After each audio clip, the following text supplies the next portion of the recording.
So let's begin to explore this notion of children then and now.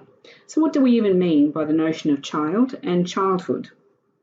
You can see the quote by Giddens that talks about childhood as being a biological reality defined by physiological immaturity of infants and young children. And while that's obviously really true, I would like to stretch our thinking to begin with that childhood is much more than that.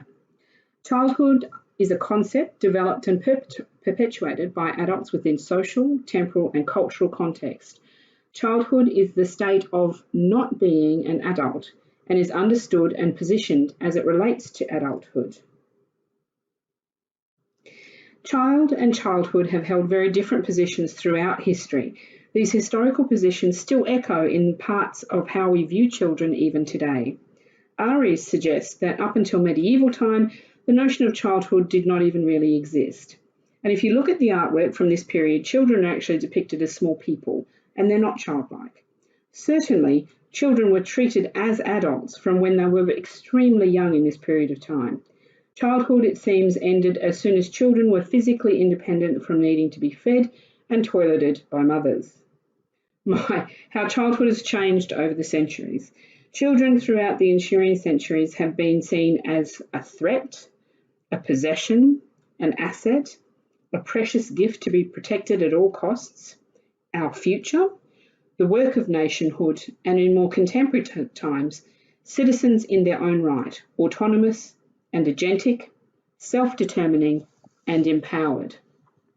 Families have also undergone significant changes, from self-sufficient contained units in the agrarian period to large families of the Industrial Revolution and to the nuclear families of the 20th century, and to the diverse range of family structures we know and work with today. It is impossible to consider the construct of child and childhood without folding in the role of parenting and motherhood and fatherhood. These two have undergone incredible change. Would it surprise you to know that many of the changes and influences that have unfolded for how we understand children, childhood, and family still to this day influence our contemporary lives? They do. And I can hear you already saying to yourselves, so what? And that's a good question to ask. By understanding this past and its continued influence us on today, we, as working professionals, are better placed to examine, understand, and respond to people's divergent views, stereotypes, and bias, including our own. This type of critical analysis of our own and others' perspectives help us to build deeper, richer practice and professional expertise. As you look at the historical continuum, you can see that there are some major milestones along the way. In each of these milestones, children are positioned by the adult world in certain ways that over centuries have influenced the way that we think and feel about children and childhood in general. From medieval times, where there was very little differentiation between child and adult, and therefore not much evidence of how these people viewed and positioned children, consider what life may have been like when children were not treated as different to adults. What might the pros and cons have been? The growth of Puritanism in the 16th and 17th century gave rise to one of the most dominant views of child and childhood. Based in religious doctrine of the day, children were positioned as being born of original sin, that is, inherently bad, and in the need of incredibly authoritarian parenting and harsh punishment for their own well-being. In contrast, the Age of Enlightenment saw the emergence of another dominant and enduring construct of child and childhood. Childhood here begins to be positioned as something precious and somewhat romanticised, and the concept of the innocent child emerges. Here, children begin to be positioned as blank slates, just waiting to be filled with knowledge through tutorship, logic, and respect. This really strong binary concept between children as being innocent or evil is a predominant position between that in many ways still remains today. We see it replicated in mass media, from advertisements that depict children in beautiful settings living an innocent and perfect childhood, juxtaposed to those depicted as out of control, noisy, naughty even, with stressed parents just trying to cope. And we see these generalisations everywhere. By the 19th century, children's position is being added to with the influences of the Industrial Revolution. Children and families in their millions migrated or were displaced from rural communities to flood into the new cities and are put to work in the factories. And so a new construct of child emerges as an asset and a resource for industry and economy. However, children here are also seen as a community threat. The construct of the child as a threat emerges as a direct relationship to the children roaming the streets. The gangs were a disruptor to the adult world of law and order.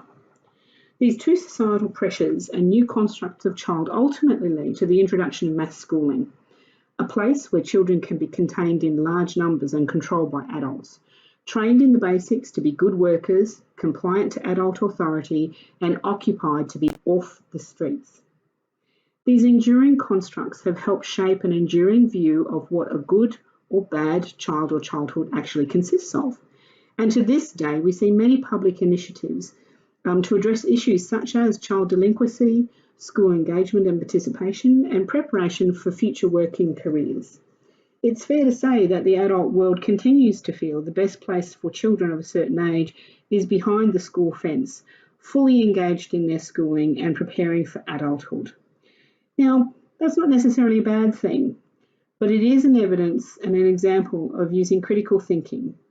Engaging in critical thinking about these concepts means we should be examining the status quo. Does these century-old constructs still fit the modern world? We certainly know that school doesn't fit every child well, yet the structure and function of schooling remains relatively unchanged. So we should consider why this might be so. Finally, as we consider the last few decades, we see the emergence of some significant and fast-moving influences on how children and childhood are positioned in our communities. The introduction of mass media, social media, the internet, the child's rights movement, and consumerisms, not to mention the changes to family structure, have influenced the way the adult world thinks of and relates to the concept of child and childhood. In many ways, there are still new influences. Where they take us in terms of how we position children is still emerging, and much more critical debate is needed. Thinking more about contemporary childhoods, we've moved from a time in history where there was little or no differentiation between adult and child to living in contemporary societies and communities where childhood has become ever more discrete. From neonate, infant, toddler, early childhood, middle childhood, teenager, and pubescent. We not only understand the biological differences that some of these categories have now generated, but continue to construct and reconstruct the many positions that children hold in our communities within this very nuanced view. And so, as we consider how we view and understand the positions of children in a contemporary communities, Soren suggests that there are a number of changing images of childhood that have moved beyond the classic constructs of child as evil or child as completely innocent. Consider the following contemporary positions of child that Soren puts forward. Can you see them depicted in mass media and public policy? So the notion of the snowballing child, the child that just keeps escalating, the out of control child, the miniature adult, the adult in training, child as a commodity, child as victim, and the agentic child. The ways in which children and childhood are constructed and understood influences parenting practices, public policy, and the ways in which adults and society in general respond towards children. Public policy and individual values and belief impact on the day-to-day professional practice and service delivery that children and their families engage with. As someone who'll be working with and for children, it's really critical that you begin to deeply think about how you see children. What are your values and your beliefs about children and childhood and families? For you, what constitutes a normal or a good childhood or child? And conversely, what gives you rise to concern about what constitutes a poor childhood or a poor child? What makes a good family? And are these views just replication of your own lived experience? If so, there are alternatives that may be a better fit for your professional practice. The likelihood as a working professional of you working only with families and children who have very similar values to your own is remote. Critically reflecting on the content of this unit will assist you in being able to value children and families in all their shapes and sizes and cultures and experience in meaningful, informed and authentic ways. Thank you for listening.